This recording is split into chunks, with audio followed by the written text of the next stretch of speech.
आत्मा।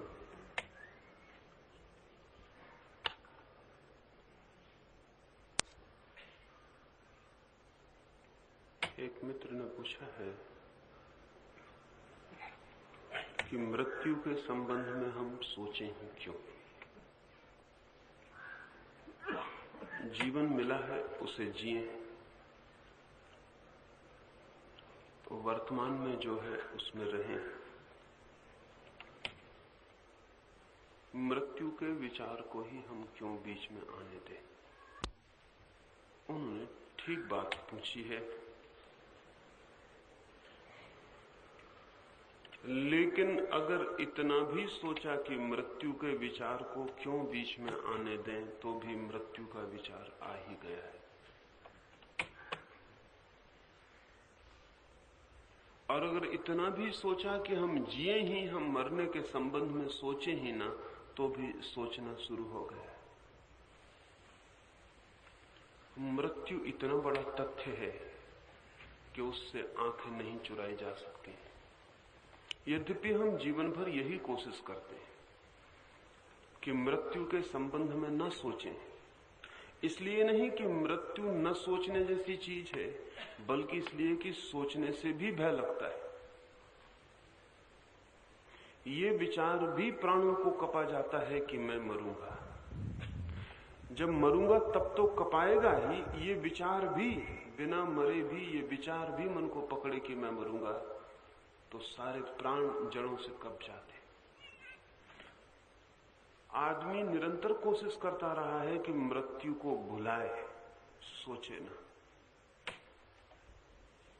हमने सारी व्यवस्था ऐसी की है जीवन की कि मृत्यु न दिखाई पड़े।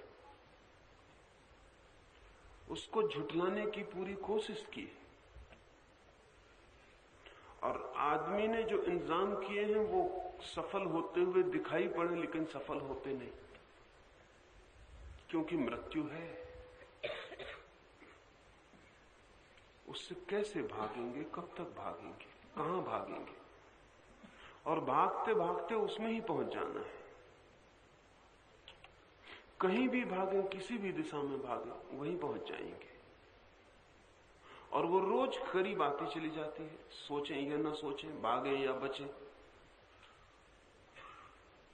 लेकिन किसी भी तथ्य से भागा नहीं जा सकता है। और मृत्यु कोई ऐसी बात नहीं है कि भविष्य में घटित होगी, इसलिए हम उसको क्यों सोचें। ये भी भ्रांति है। मृत्यु भविष्य में घटित नहीं होगी, मृत्यु प्रतिपल घटित हो रही है। पूर्ण होगी भविष्य में, घटित तो प्रतिपल हो रही है। यानी इस वक्त भी हम मर रहे हैं। यहां घंटे भर हम बैठेंगे तो हम घंटे भर मर जाएंगे। 70 साल लगेंगे पूरा मरने में, लेकिन उसमें ये घंटा भी सम्मिलित रहेगा। इस घंटे भर भी हम मरेंगे। ऐसा नहीं है कि अचानक कोई एक दिन 70 साल में मर जाता है। अचानक मौत नहीं आती। मौत कोई आकस्मिक घटना नहीं है, ग्रोथ है, एक विकास है जो जन्म के दिन से ही शुरू हो जाता है। असल में जन्म मृत्यु का पहला छोर है और मृत्यु अंतिम छोर है। वो यात्रा उसी दिन शुरू हो जाती है। जिसको हम जन्मदिन कहते हैं, वो मरने के दिन का पहला दिन है। वो जो यात्रा वक्त लगेगा, लेकिन चल पड़े। जिसे कोई आदमी द्वारका से चल पड़े कलकत्ते के लिए, तो जो पहला कदम उठाएगा वो भी कलकत्ते के लिए ही उठाया जा रहा है। अंतिम कदम उठाएगा वो भी कलकत्ते के लिए उठाया जा रहा है। और अंतिम कदम जितना कलकत्ते में पहुंचाएगा, उतना ही पहला कदम भी पहुंचा रहा है। और अगर पहला नहीं पहुंचाएगा तो अंतिम कभी पहुंचा नहीं सकता है। यानी जब मैंने द्वारका से कलकत्ता चलने के लिए पहला कदम उठाया, तब भी मैं कलकत्ता पहुंचने लगा। कलकत्ता एक कदम पास आ गया और एक एक कदम पास आता चला जाएगा। हालांकि हो सकता है 6 महीने बाद आप कहें कि अब कलकत्ता आया, लेकिन वो 6 महीने पहले ही आना शुरू हो गया था, इसलिए 6 महीने बाद आ सका है। इसलिए दूसरी बात ये कहना चाहता हूं कि मृत्यु भविष्य में है ऐसा मत सोचना आप। मृत्यु प्रतिपल है। और भविष्य क्या है? हमारे सारे वर्तमान का जोड़ ही। हम जोड़ते चले जा रहे हैं, जोड़ते चले जा रहे हैं, जोड़ते चले जा रहे हैं। पानी को कोई गर्म कर रहा है, पहली डिग्री पे पानी गर्म हो गया, अभी भाप नहीं बन गया। 2 डिग्री पे पानी गर्म हो गया, अभी भाप नहीं बन गया। भाप तो 100 डिग्री पर बनेगा, लेकिन पहली डिग्री पर भी भाप बनने के करीब पहुंचने लगा, दूसरी डिग्री पर, तीसरी डिग्री पर, 99 डिग्री पर भी पानी भाप नहीं बन गया है। 100 डिग्री पर ही भाप बनेगा। लेकिन क्या आपने ख्याल किया कि 100वीं डिग्री एक ही डिग्री है और पहली डिग्री भी एक ही डिग्री थी। 99 से 100 तक जो यात्रा करनी पड़ी है वही यात्रा 1 से 2 तक करनी पड़ी, उसमें कोई फर्क नहीं है। इसलिए जो जानता है वो पहली डिग्री पर ही कहेगा कि सावधान, पानी भाप बन जाएगा। हालांकि कहीं पानी भाप बनता हुआ दिखाई नहीं पड़ रहा है। हम कहेंगे सिर्फ पानी गर्म हो रहा है, भाप कहां बनता है। 99 डिग्री तक हम अपने को धोखा दे सकते हैं कि पानी अभी भाप नहीं बनता है, लेकिन 100वीं डिग्री पे पानी भाप बनेगा और हर डिग्री 100वीं डिग्री को करीब लाती चली जाएगी। इसलिए मृत्यु भविष्य में है ऐसा कह के बचने की, पोस्टपोन करने की कोशिश करनी व्यर्थ है। मृत्यु प्रतिपल है, हम रोज ही मर रहे हैं। असल में जिसको हम जीना कह रहे हैं वो और मरने में कोई फर्क नहीं है। हम जिसको जीना कह रहे हैं वो धीरे धीरे मरने का नाम है। मैं नहीं कहता कि भविष्य के लिए सोचें, लेकिन जो हो ही रहा है उसे देखें, और सोचने के लिए भी नहीं कहता। उन मित्र ने पूछा है कि मृत्यु के संबंध में क्यों सोचें। मैं नहीं कहता सोचें, सोच के आप कुछ जान भी ना पाएंगे। ये ध्यान रहे कि सोचने से किसी भी तथ्य को कभी नहीं जाना जा सकता है। असल में सोचने की तरकीब तथ्यों को झुठलाने की तरकीब है। अगर एक फूल खिला है और आप फूल के संबंध में सोचें तो आप फूल को नहीं जान पाएंगे, क्योंकि जितना आप सोचने में चले जाएंगे उतना ही फूल दूर छूट जाएगा। आप सोचने में आगे निकल जाएंगे, फूल यहीं पड़ा रह जाएगा। फूल को सोचने से क्या मतलब है? फूल एक तथ्य है। तो अगर फूल को जानना है तो सोचे मत, फूल को देखें। देखना और सोचने में फर्क है, और ये फर्क महत्वपूर्ण है। पश्चिम सोचने को बड़ा जोर देता है, इसलिए उन्होंने अपने विचार शास्त्र को फिलॉसफी का नाम दिया। फिलॉसफी का मतलब है विचार। हमने अपने सोचने के शास्त्र को दर्शन का नाम दिया। दर्शन का अर्थ है देखना, दर्शन का अर्थ सोचना नहीं। ये जरा समझने जैसी बात है कि हमने दर्शन कहा है, उन्होंने फिलॉसफी कहा है, इसमें बुनियादी फर्क है। और जो लोग फिलॉसफी और दर्शन को पर्यायवाची कहते हैं उन्हें कुछ भी पता नहीं है। ये दोनों पर्यायवाची नहीं है। इसलिए इंडियन फिलॉसफी जैसी कोई चीज ही नहीं है और पाश्चात्य दर्शन जैसी कोई चीज नहीं।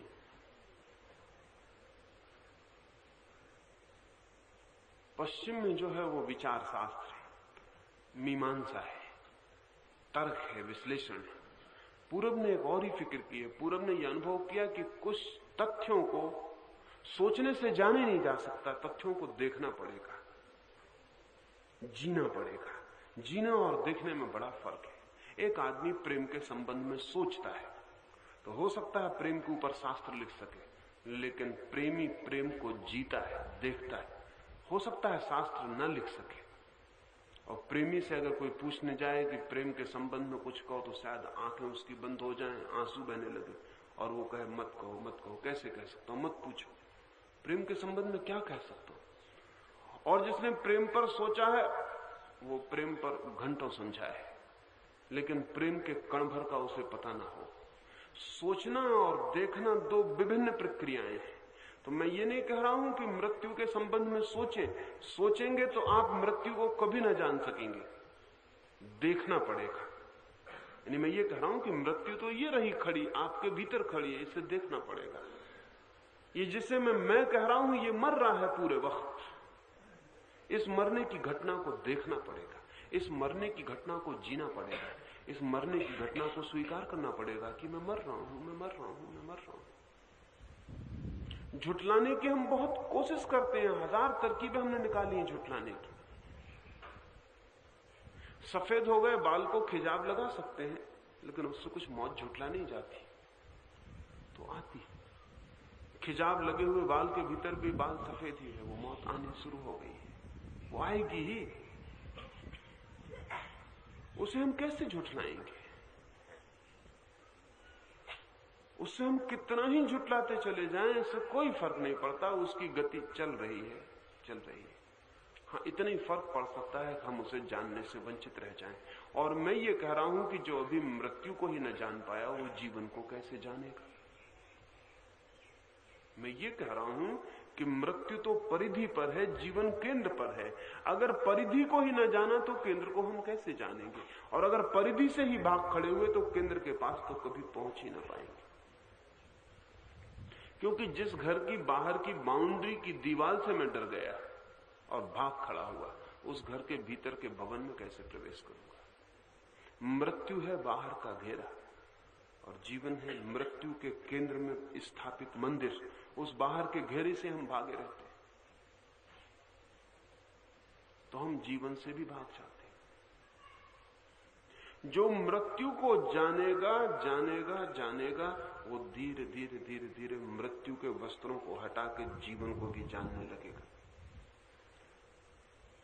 मृत्यु द्वार है जीवन को जानने का।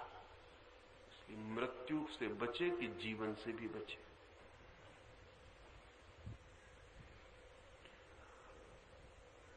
तो जब मैं कहता हूं कि मृत्यु को जाने, तथ्य को पहचाने, तो सोचने के लिए नहीं कह रहा हूं। और एक मजे की बात समझ लेनी चाहिए, सोचने का मतलब है कि जिसे हम जानते हैं उसको दोहराना। सोचना कभी भी मौलिक नहीं होता। आमतौर से हम कहते हैं कि फला व्यक्ति के विचार बहुत मौलिक, बहुत ओरिजिनल है। कोई विचार कभी मौलिक नहीं होते। विचार मौलिक हो ही नहीं सकते। दर्शन मौलिक हो सकता है, विचार तो सदा बासे होते हैं। अगर आपसे मैं कहूं कि गुलाब के ये फूल के संबंध में सोचिए, आप क्या सोचेंगे? जो आपने गुलाब के संबंध में जाना हुआ है, पहचाना हुआ है, उसी को दोहराएंगे। करेंगे क्या? सोचने में कर क्या सकते हैं आप? क्या गुलाब के फूल के संबंध में एकाध भी अज्ञात मौलिक दृष्टि आपके सोचने में आ सकती है? कैसे आएगी? सोचना तो विचार का दोहराना है। आप कहेंगे बड़ा सुंदर है, ये कितनी बार नहीं सुना है, ये कितनी बार नहीं पढ़ा है। ये गुलाब का फूल बड़ा सुंदर है, ये कितनी बार नहीं पढ़ा है, कितनी बार नहीं सुना है। कहेंगे कि बिल्कुल प्रेसी के मुख की भांति है, तो ये भी कितनी बार नहीं सुना है, कितनी बार नहीं पढ़ा है। कहेंगे बड़ा ताजा है, बड़ा आनंददायी है, लेकिन ये कितनी बार नहीं पढ़ा है, कितनी बार नहीं सुना है। क्या आप करेंगे विचार के? विचार से आप कहां गुलाब के इस फूल में प्रवेश कर पाएंगे? विचार से आप गुलाब के फूल के संबंध में जो स्मृति में बैठा है उसमें ही प्रवेश करते रहेंगे। अपने ही बासे को आप उघाड़ के देखते रहेंगे। इसलिए विचार कभी भी मौलिक नहीं होता। मौलिक विचार जगत में होता ही नहीं। दृष्टा मौलिक होते हैं। दृष्टा मौलिक होते हैं। तो अगर कोई व्यक्ति गुलाब के फूल को देखे तो देखने का मतलब पहली शर्त तो यह है कि विचार ना करे, विचार को हटा दे, स्मृति को हटा दे, खाली हो जाए और गुलाब के फूल के साथ जिए। इधर हो गुलाब का फूल, इधर हो वो, बीच में कोई भी ना हो। सुना हुआ, पढ़ा हुआ, जाना हुआ कुछ भी बीच में ना हो, अनुभव किया हुआ कोई भी बीच में ना हो, ज्ञात नोन बीच में ना हो। इधर रहूं मैं, उधर हो गुलाब। तब जो अननोन है, वो जो अज्ञात गुलाब के भीतर बैठा है, वो मेरे प्राणों में प्रवेश करने लगेगा। बीच में कोई बाधा ना पाके वो प्रवेश कर जाएगा। और तब ऐसा नहीं होगा कि ऐसा पता चलेगा कि गुलाब ये है, ऐसा पता चलेगा कि मैं और गुलाब अलग कहां। तब हम भीतर से गुलाब को जान पाएंगे। दृष्टा भीतर प्रवेश कर जाता है, विचारक बाहर घूमता रहता है। इसलिए विचारक की कोई उपलब्धि नहीं है। जो उपलब्धि है वो दृष्टा की है। दृष्टा भीतर प्रवेश कर जाता, क्योंकि उसके और उसके सामने जो है उसके बीच कोई दीवार नहीं रहती। दीवार टूट जाती है, दीवार मिट जाती। कबीर ने एक दिन अपने बेटे कमाल को कहा कि वो जाए और गाय भैंस के लिए जंगल से थोड़ा घास काट लाए। तो कमाल घास काटने जंगल में गया। सुबह का निकला है, दोपहर होने लगी और वो नहीं लौटा। कबीर चिंतित हुए हैं। फिर दोपहर भी ढलने लगी और वो नहीं लौटा। फिर बड़ी चिंता बढ़ गई। फिर सांझ होने लगी और सूरज ढलने के करीब आ गए। तो कबीर और उनके कुछ भक्त ढूंढने निकले कि कमाल गया कहां। जाके देखते हैं जंगल में घनी घास के बीच में कमाल खड़ा है, आंखें बंद है और डोल रहा है। हवा के झोंके में जैसे घास डोल रही है वैसे ही कमाल भी डोल रहा है। जाके उसको हिलाया और पूछा, ये क्या कर रहे हो? उसने आंख खोली। उसने कहा, अरे बड़ी भूल हो गई। कबीर ने कहा, कितनी देर लगा दी, ये कर क्या रहे हो? उसने कहा, जब मैं यहां आया तो बड़ी भूल हो गई। क्या भूल हो गई? उसने कहा कि मैं घास काटना छोड़ के घास को देखने लगा और देखते देखते कब मैं घास हो गया मुझे पता ही न था। तो सांझ हो गई और मुझे पता ही न था कि मैं हूं कमाल जो काटने आया है। मैं तो घास ही हो गया था। इतना आनंद था उस घास हो जाने में कि कमाल होने में कभी भी न पाया था। और तुम आ गए तो ठीक किया, अन्यथा पता नहीं अब तो लौटना ना हो पाता, क्योंकि मुझे पता ही न था।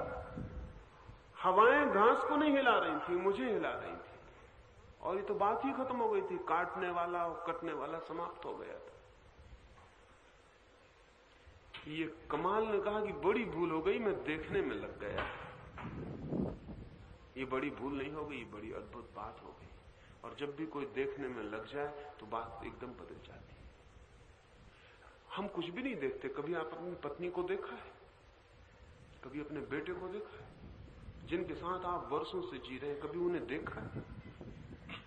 सोचा है सदा कि कल इस पत्नी ने क्या क्या किया था? वो बीच में खड़ा रहा। सुबह दफ्तर जाते वक्त उसने कैसा झगड़ा किया था, वो बीच में खड़ा हुआ है। खाना खाते वक्त उसने क्या कहा था, वो बीच में खड़ा हुआ है। सोचा है सदा, देखा कभी भी नहीं है। और इसलिए कोई संबंध नहीं है पति और पत्नी के बीच, बाप और बेटे के बीच कोई संबंध नहीं, मां और बेटे के बीच कोई संबंध नहीं। संबंध तो वहां होता है जहां विचार विलीन होता है और दर्शन शुरू होता है, तब संबंध होता है। क्योंकि तब बीच में तोड़ने वाला कोई भी नहीं रह जाता। ध्यान रहे, संबंध का मतलब ऐसा नहीं है कि दो को जोड़ने वाला कोई हो। जब तक जोड़ने वाला बीच में कोई होगा तब तक तोड़ने वाला मौजूद है, क्योंकि जो जोड़ता है वो तोड़ता है। जिस दिन जोड़ने वाला भी बीच में कोई मौजूद नहीं रह जाता, दो ही रह जाते हैं, बीच में कोई नहीं रह जाता, उस दिन एक ही रह जाता, उस दिन दो नहीं रह जाते। संबंध का मतलब ऐसा नहीं है कि जिससे हम जुड़े हैं। संबंध का मतलब यह है कि जिसके और हमारे बीच कुछ भी नहीं है, कोई है ही नहीं बीच में। जोड़ने तक को कोई नहीं है, वहां धाराएं विलीन हो जाती हैं और एक दूसरे में लीन हो जाती हैं। इसका नाम प्रेम है। दर्शन प्रेम में ले जाता है। प्रेम का सूत्र है दर्शन। और जिसने प्रेम नहीं किया उसने कभी कुछ नहीं जाना। चाहे किसी भी चीज को जानने गया हो तो प्रेम से ही जान सकता है। अब मैं जब कहता हूं कि मृत्यु को जानना है तो मृत्यु से भी प्रेम करना पड़ेगा, मृत्यु का भी दर्शन करना पड़ेगा। और वो जो भयभीत है, वो भागा हुआ है, वो प्रेम कैसे करे, वो दर्शन कैसे करे, वो मृत्यु को देखे कैसे? मृत्यु सामने खड़े हो जाए तो वो पीठ फेर के खड़ा हो जाता है, वो आंख बंद कर लेता है। वो मृत्यु को कभी सामने नहीं आने देता, वो भयभीत है, वो डरा हुआ है। इसलिए वो मृत्यु को कभी न देख पाता है, न प्रेम कर पाता है। और जो अभी मृत्यु को ही प्रेम न कर पाया, वो जीवन को कैसे प्रेम करेगा? क्योंकि मृत्यु तो बड़ी ऊपर की घटना है, जीवन बड़े गहरे की घटना है। जो कुएं की पहली सीढ़ी से लौट आया, वो कुएं के जल तक कैसे पहुंचेगा?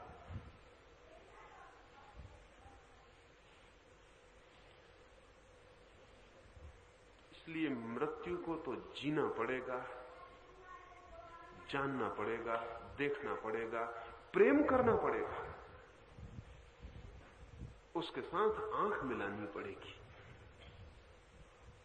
और जैसे ही कोई आंख मृत्यु से मिलाता है, जैसे कोई उसे खड़े होकर देखने लगता है,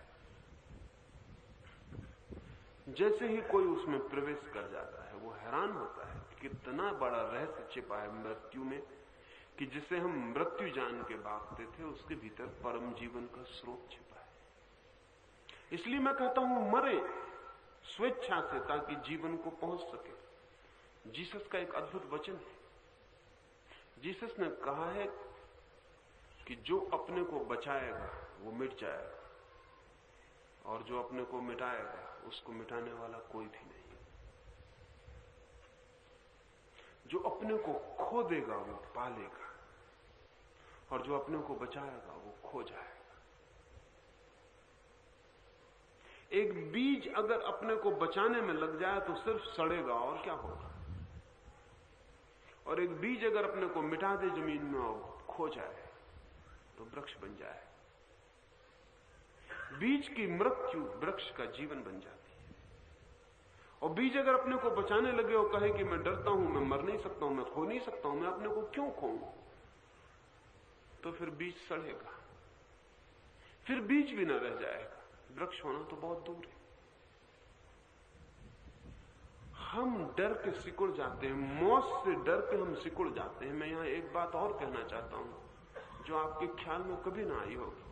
सिर्फ मृत्यु से डरे हुए आदमी में अहंकार होता है, क्योंकि अहंकार है सिकड़ा हुआ व्यक्तित्व, ठोस गांठ। जो मौत से डरा वो सिकुड़ जाता है, क्योंकि जो डरता है उसे सिकुड़ना पड़ता है।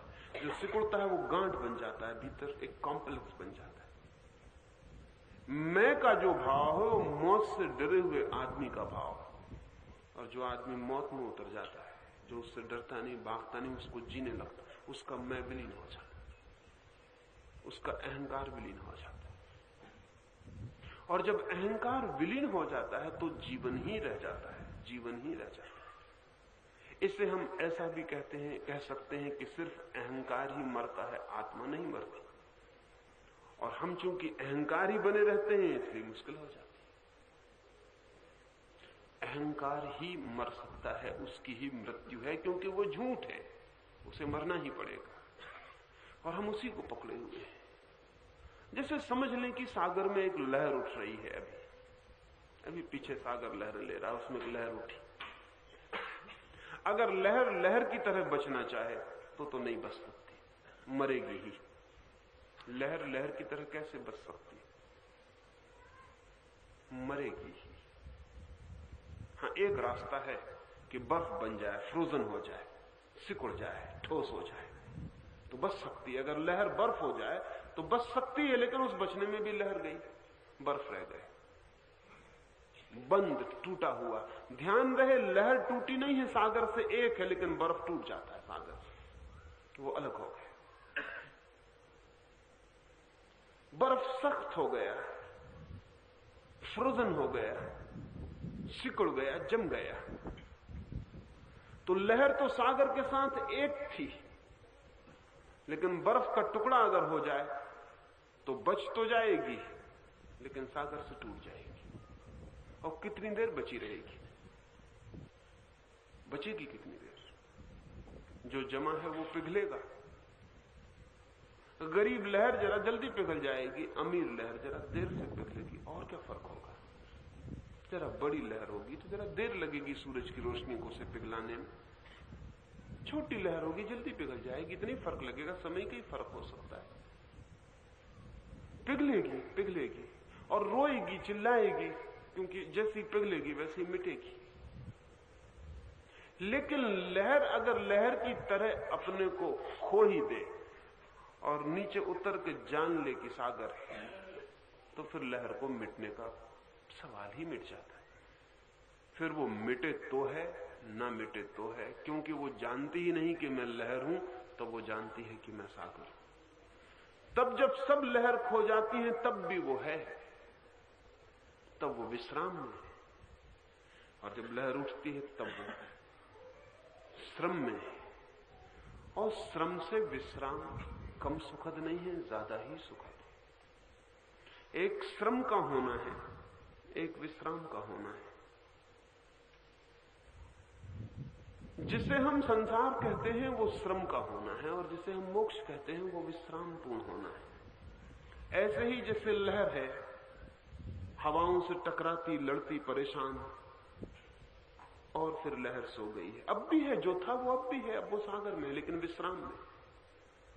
लेकिन अगर कोई लहर लहर की तरह अपने को मान ले तो अहंकार से भर गई, और तब वो सागर से अपने को तोड़ना चाहेगी। क्योंकि जिसको ऐसा ख्याल हो जाए कि मैं हूं, वो सबके साथ मिला हुआ कैसे रहे। मिला हुआ रहे तो फिर मैं का पता नहीं चलता। इसलिए मैं कहता तोड़ लो सबसे अपने को। और कितना मजा है कि तोड़ के बड़ा दुख होता है। इसलिए फिर मैं कहता है जोड़ो सबसे अपने को। इतना चक्कर है मैं का। पहले वो कहता है तोड़ो सबसे अपने को, आइसोलेट करो, क्योंकि तुम अलग हो, तुम सबसे कैसे जुड़े रह सकते हो। तो मैं अपने को तोड़ लेता है। फिर तोड़ के वो परेशानी में पड़ जाता है, क्योंकि टूटते ही दुख शुरू हो जाता है, क्योंकि टूटते ही मौत शुरू हो जाती है। लहर ने जैसे ही अपने को जाना कि सागर से अलग हूं, उसका मरना शुरू हुआ, मौत आई। अब मौत से बचना पड़ेगा, अब वो संघर्ष में पड़ जाएगी। जब तक वो सागर से एक थी, मौत थी ही नहीं, क्योंकि सागर नहीं मरता है। ध्यान रहे, सागर बिना लहर के भी हो सकता है, लहर बिना सागर के नहीं हो सकती। आप लहर नहीं ला सकते बिना सागर के। सागर आ ही जाएगा लहर में, लेकिन सागर बिना लहर के हो सकता है। सब लहरें शांति में है, विश्राम में है। लहर ने जैसे ही चाहा कि मैं बचाऊं अपने को अलग, वैसे ही कठिनाई शुरू हो गई, और वो सागर से टूट गई और मौत शुरू हो गई। और इसलिए मरने वाला प्रेम करना चाहता है। हम सब मरने वाले प्रेम के लिए इसीलिए इतने आतुर हैं कि प्रेम फिर जोड़ने का उपाय बनता है। इसलिए हम में से कोई भी बिना प्रेम के जीने में बड़े दुख में है।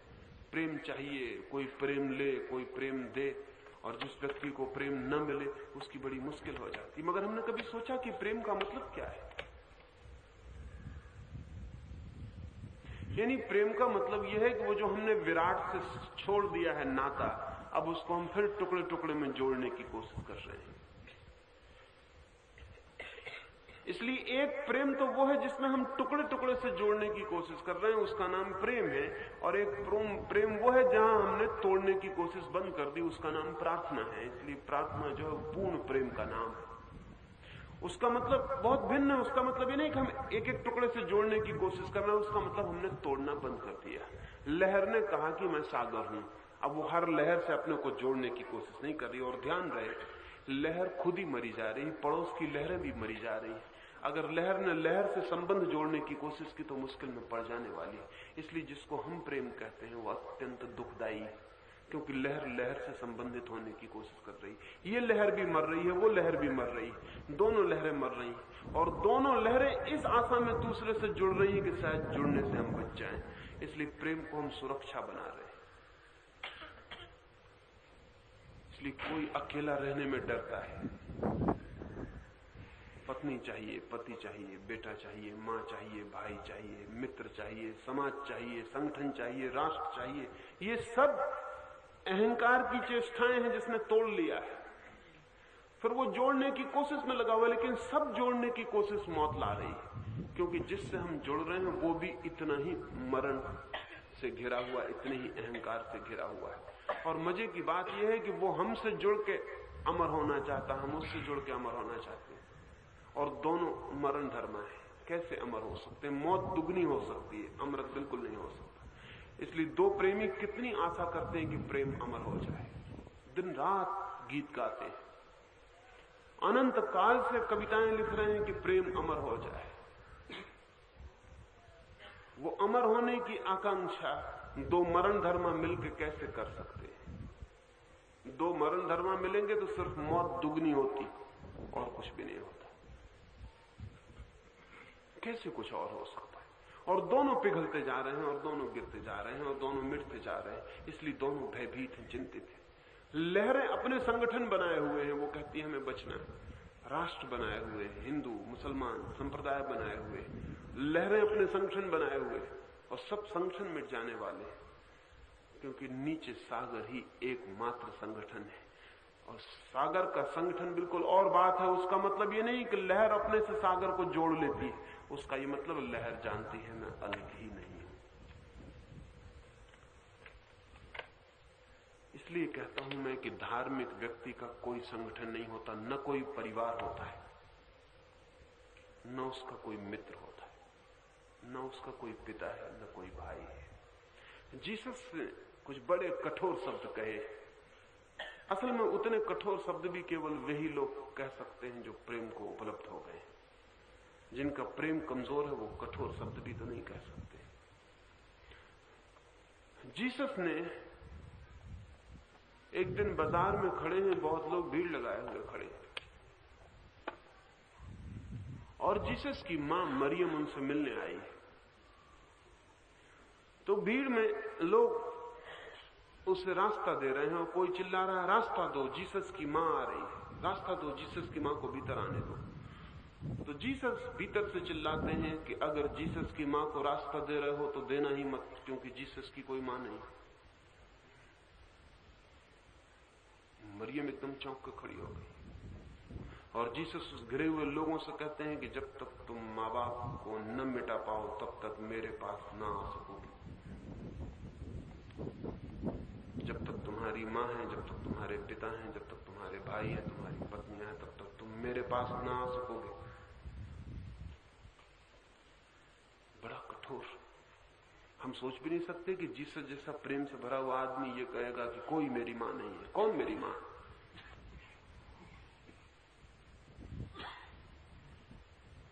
मरियम चौंक पे खड़ी हो गई है और जीसस कहते हैं, क्या तुम इस स्त्री को मेरी मां कहते हो? कोई मेरी मां नहीं है, और ध्यान रहे अगर तुम्हारी मां हो अभी तो मेरे पास ना आ सकोगे। क्या मामला है? असल में जो लहर लहर से संगठित हो रही हो तो सागर के पास न जा सकेगी। असल में सागर से बचने के लिए ही लहर लहर आपस में संगठन बनाती है। अकेली लहर को ज्यादा डर मालूम पड़ता है कि खो जाऊं, खो जाऊं। खो ही रही है लहर, तो 10-5 लहरें इकट्ठी हो जाएं तो थोड़ी हिम्मत बनती है कि थोड़ा संगठन हो गई, तो थोड़ी भीड़ हो गई। इसलिए आदमी क्राउड में, भीड़ में जीना पसंद करता, अकेले में घबराता है, क्योंकि अकेले में बिल्कुल अकेली लहर रह जाती जो दोनों तरफ से खिसल रही है, गिर रही है, मिटने के करीब पहुंच रही है। इसलिए संगठन बनाता है, इसलिए श्रृंखला बनाता है। बाप कहता है कि मैं मिट जाऊंगा, कोई फिक्र नहीं, लेकिन बेटे को छोड़ जाता हूं। लहर कहती है मैं मिट जाऊंगी, लेकिन मैं एक छोटी लहर उठाए जाती हूं, वो तो जिएगी, मेरी श्रृंखला रहेगी, मेरा नाम रहेगा। इसलिए बाप को बेटा ना हो तो बड़ा दुख होता है, क्योंकि वो अमृत का कोई इंतजाम न कर पाया। वो तो मिटेगा, लेकिन एक दूसरी लहर को पैदा न कर पाया जो आगे चलती चली जाए, जो कम से कम इतना तो रहे कि हाँ उस लहर से पैदा हुई थी, वो लहर मिट गई कोई बात नहीं, लेकिन एक लहर पीछे छूट गई। इसलिए ध्यान आपने कभी दिया हो न दिया हो, जिन लोगों को जीवन में कोई सृजनात्मक गतिविधि होती है, जैसे कोई पेंटर, कोई चित्र बनाने वाला, कोई संगीतज्ञ, कोई कवि, कोई लेखक, उनको बेटा पैदा करने की इतनी फिक्र नहीं होती। और उसका कुल कारण इतना है कि वो बेटे की सब्स्टिट्यूट को पा जाते हैं। उनकी पेंटिंग जिंदा रहेगी, उनकी कविता जिंदा रहेगी, उनकी मूर्ति जिंदा रहेगी, उनको बेटे की कोई फिक्र नहीं। इसलिए वैज्ञानिक, चित्रकार, मूर्तिकार, लेखक, कवि इतनी फिक्र नहीं करते बेटे बेटे की। उसका और कोई कारण नहीं है, उन्होंने दूसरा बेटा पा लिया, उन्होंने एक लहर पैदा कर दी जो जिंदा रहेगी और आपसे ज्यादा देर तक टिकने वाला बेटा पा लिया। क्योंकि जब आपके बेटे खो जाएंगे तब भी उनकी किताब रहेगी। इसलिए साहित्यकार बहुत फिक्र में नहीं रहता कि उसका बेटा हो जाए, संतति हो जाए, उसकी चिंता नहीं है उसे। इसका मतलब ये नहीं है कि वो निश्चिंत है, इसका कुल मतलब इतना है कि उसे थोड़ा लंबा देर तक टिकने वाली लहर मिल गई, अब वो फिक्र छोड़ता है छोटी लहरों की। इसलिए परिवार में वो उत्सुक नहीं है, उसने और तरह का परिवार बना लिया, वो भी उतनी ही अमरता की चेष्टा में लगा हुआ है। इसलिए साहित्यकार कहेगा कि धन खो जाएगा, संपत्ति खो जाएगी, लेकिन शास्त्र रहेगा, वो वही आकांक्षा है। शास्त्र भी खो जाता, कोई शास्त्र नहीं रह जाता, हाँ थोड़ी ज्यादा देर तक रहता है। कितने शास्त्र खो गए, कितने शास्त्र रोज खोते चले जाएंगे, सब खो जाएगा। असल में लहरों की दुनिया में कितनी ही लंबी कोई लहर चली जाए, खोएगी ही। लहर होने का मतलब खोना है, लंबाई का कोई फर्क नहीं पड़ता है। इसलिए लहर हूं मैं, अगर ऐसा जाना तो मौत से बचने की इच्छा रहेगी, डर रहेगा, घबराहट रहेगी। तो मैं कह रहा हूं मौत को देखें, न बचे, न घबराएं, न भागे, देखें। और देखते से आपको लगेगा कि जो इस तरफ से मौत थी वो थोड़े भीतर जाने पर पता चलता है कि वही जीवन है। तब लहर सागर हो जाती है, तब मिटने का भय मिट जाता है, तब वो सख्त फ्रोजन होके बर्फ नहीं बनना चाहती, तब वो जितनी देर आकाश में नाचती है, सूरज की रोशनी में खुश है, और जब विश्राम करती है तब विश्राम में खुश है। इसलिए वो जीवन में खुश है और मृत्यु में खुश है, क्योंकि वो जानती है जो है वो न तो जन्मता और न मरता, जो है वो है। रूप बदलते रहते हैं, रूप बदलते चले जाते हैं। हम सब भी चेतना के सागर पर उठी हुई लहरें हैं। हम में से कुछ बर्फ हो गए हैं, अधिक बर्फ हो गए हैं। अहंकार बर्फ है, सख्त पत्थर की तरह। कितना आश्चर्य है कि पानी जैसी तरल चीज बर्फ जैसी, पत्थर जैसी कठोर हो सकती। पानी जैसी तरल पत्थर जैसी कठोर हो सकती है अगर जमने की आकांक्षा पैदा हो जाए। तो चेतना जैसी सरल चीज, तरल चीज जम के अहंकार, ईगो बन जाती है अगर जमने की इच्छा पैदा हो जाए। और हम सब जमने की इच्छा से भरे हुए हैं। इसलिए हम बहुत तरह के उपाय करते हैं कि हम कैसे जम जाएं। पानी के बर्फ बनने के नियम हैं, आदमी के अहंकार बनने के नियम हैं। पानी को बर्फ बनना पड़े तो ठंडा होना पड़ता है, समझ रहे हैं आप? पानी को बर्फ बनना पड़े तो ठंडा होना पड़ता, उष्णता खोनी पड़ती, ठंडा ठंडा ठंडा हो जाना पड़ता है। जितना ठंडा हो जाता है उतना ही सख्त होता चला जाता है। जिस आदमी को अहंकार बनना हो उसको भी ठंडा होना पड़ता, वार्मथ खोनी पड़ती, गर्मी खोनी पड़ती। इसलिए आपने देखा हो कि हम कहते हैं हार्ट वेलकम, गर्म स्वागत। इसका मतलब आप समझते हैं ना, स्वागत हमेशा ही गर्म होता है। कोल्ड वेलकम का कोई मतलब ही नहीं होता, ठंडे स्वागत का कोई मतलब नहीं होता। प्रेम का अर्थ ही गर्मी है, ठंडे प्रेम का कोई अर्थ नहीं होता। प्रेम ठंडा होता ही नहीं, उष्णता है उसमें। असल में जीवन में उष्णता है, मौत ठंडी है। इस सबको समझ लेना चाहिए। मौत बिल्कुल ठंडी है, जीरो के नीचे बर्फ की तरह सब जमा हुआ है। जिंदगी सदा गर्म है। इसलिए सूरज जीवन का प्रतीक है, वो गर्मी का प्रतीक है। सुबह उठता है तो मौत विदा हो जाती है, सब गर्म उष्ण हो जाता है, फूल खिल जाते हैं, पक्षी गीत गाने लगते हैं। उष्णता जीवन का प्रतीक है, ठंडक मौत का। तो जिसको अहंकार बनना है उसको ठंडा होना पड़ता है, और ठंडे होने के लिए वो सब चीजें खोना पड़ती हैं जो गर्म करती हैं, जो व्यक्तित्व को ऊष्मा देती हैं, उन सबको खोना पड़ता है। जैसे प्रेम ऊर्जा देता है, घृणा ठंडक देती है, तो प्रेम छोड़ना पड़ता है, घृणा पकड़नी पड़ती है। दया सहानुभूति गर्मी लाती है, कठोरता निर्दयता ठंडक लाती है, तो ठंडक पकड़नी पड़ती है। जैसे पानी के जमने के नियम है, वैसे मनुष्य के मन के जमने के नियम है। नियम वही है कि ठंडे होते चले जाओ। हम कहते हैं ना, कभी किसी आदमी को बिल्कुल ठंडा, कोई उसमें गर्मी नहीं, कहीं नहीं, पत्थर की तरह हो जाता है। फिर वो ध्यान रहे कि जितना गर्म होता है उतना तरल होता है, लिक्विडिटी होती है, बहाव होता है जीवन में।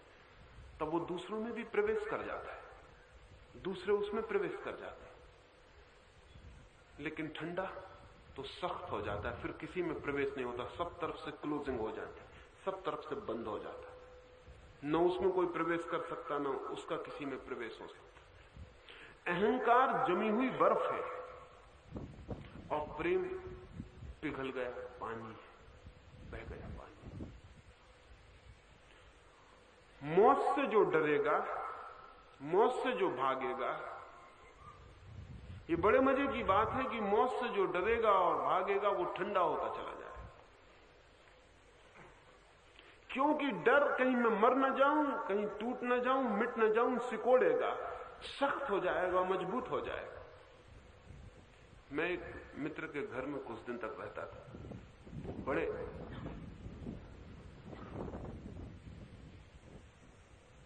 धन वाले हैं, बहुत संपदा है, लेकिन एक बात जान के मैं हैरान हुआ, वे कभी किसी से सीधे न बोलेंगे और ऐसे आदमी अच्छे। जब मैं उनके घर रहा तो मैं बहुत हैरान हुआ, भीतर से वे बहुत तरल है, बाहर से बहुत ठोस है। नौकर उनके सामने थरथराएगा, उनका बेटा उनके सामने कपेगा, उनकी पत्नी उनके सामने डरेगी, कोई उनके घर जाने में 10 दफे सोचेगा कि जाना कि नहीं जाना।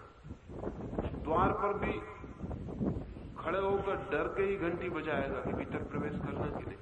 जब मैं उनके करीब रहा और उन्हें निकट से जाना तो मैंने कहा, ये क्या मामला है, आप आदमी तो बड़े तरल हैं। तो उन्होंने कहा, मुझे बड़ा डर लगता है। किसी से भी संबंध बनाना खतरनाक है, क्योंकि संबंध बनाओ कि आज नहीं कल वो पैसा मांगना शुरू कर देता है। अगर पत्नी के सामने विनम्र रहो, प्रेमपूर्ण रहो, तो खर्च बढ़ जाते हैं। अगर बेटे के सामने अकड़े ना रहो तो उसका जेब खर्च पड़ता चला जाता है। अगर नौकर से ठीक से बोलो तो वो भी मालिक बनने की कोशिश शुरू कर देता है।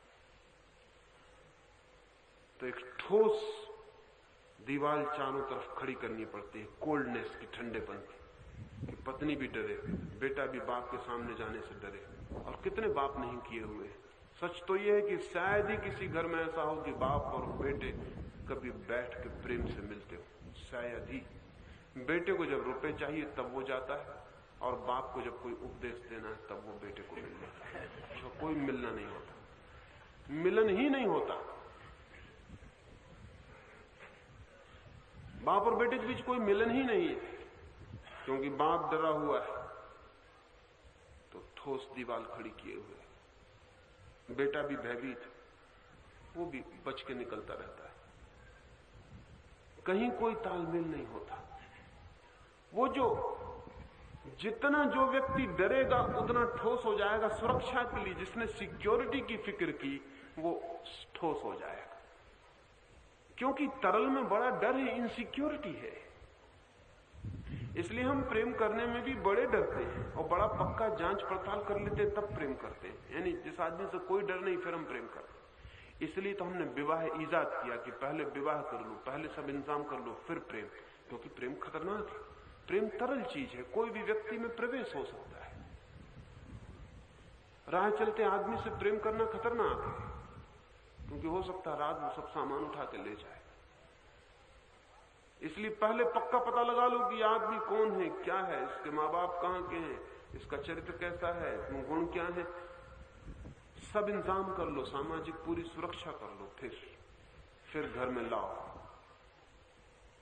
वो हम डरे हुए लोग पहले सुरक्षा कर लेंगे, और जितनी हम सुरक्षा करते हैं उतनी सख्त ठंडी दीवार बर्फ की चारों तरफ खड़ी हो जाती और वो सारे व्यक्तित्व को सिकोड़ देती। हमारा परमात्मा से और कहीं संबंध विच्छेद नहीं हुआ है। हम तरल नहीं है, लिक्विड नहीं है, सॉलिड हो गए, बस इतना ही विच्छेद है। हम तरल नहीं है, ठोस हो गए हैं। हम पानी नहीं है, हम बर्फ हो गए, इतना ही विच्छेद है। हम तरल हो जाएं, विच्छेद विलीन हो जाए। लेकिन हम तरल तभी होंगे जब हम मौत को देखने और जीने के लिए राजी हो, और हम स्वीकार कर लें कि मौत है। हम स्वीकार कर लें कि मौत है, हम देख लें, पहचान लें कि मौत है, फिर क्या भय रह जाएगा। जब मौत ही है, जब लहर को ये पता ही है कि मिटना ही है, जब लहर को ये पता चल गया कि बनने में ही मिटना छिपा है, जब लहर को ये पता चल गया कि जब मैं बनी थी तभी मिटना शुरू हो गया था, तो बात खत्म हो गई। अब बर्फ बनने की क्या जरूरत है कि जितनी देर लहर हूं लहर हूं, जितनी देर सागर हूं सागर हूं, बात समाप्त हो गई। तब सब स्वीकृत है, और उस एक्सेप्टेबिलिटी से, उस स्वीकार से लहर सागर हो जाती। तब सब चिंता मिट जाती मिटने की, क्योंकि तब लहर जानती है कि मिटने के पहले भी मैं थी और मिटने के बाद भी मैं हूं। मैं की तरह नहीं, असीम सागर की तरह।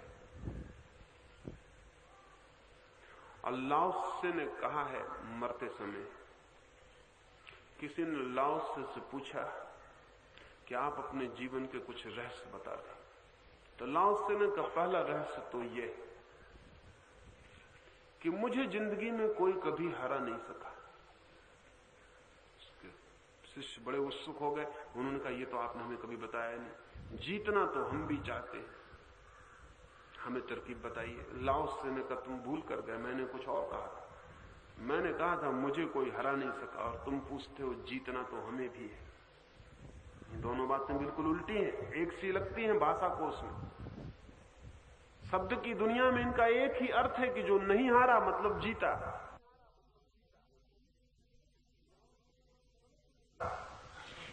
लाओत्से ने कहा तुम गलत समझ गए, मैंने इतना ही कहा कि मुझे कोई हरा नहीं सका, और तुम कहते हो कि जीतना हमें भी है, तुम भाग जाओ, तुम मेरी बात न समझ सकोगे। उन्होंने कहा फिर भी हमें समझाएं, तरकीब तो बता दें, क्या तरकीब थी कि आप न हारे? तो लाओत्से ने कहा मुझे कोई हरा ना सका क्योंकि मैं सदा हारा हुआ था, हराने का उपाय ही न था, मुझे कोई हरा कैसे सकता था। लाओत्से ने कहा मुझे कोई हरा ना सका क्योंकि मैंने कभी जीतना ही ना चाहा। असल में मेरी लड़ाई ही खड़ी ना हो सकी, मुझसे कोई लड़ने भी आया तो मैं हारा ही हुआ था। उस आदमी को भी कोई हराने में मजा ना आया, क्योंकि हराने में उसी को मजा आता है जो जीतना चाहता हो।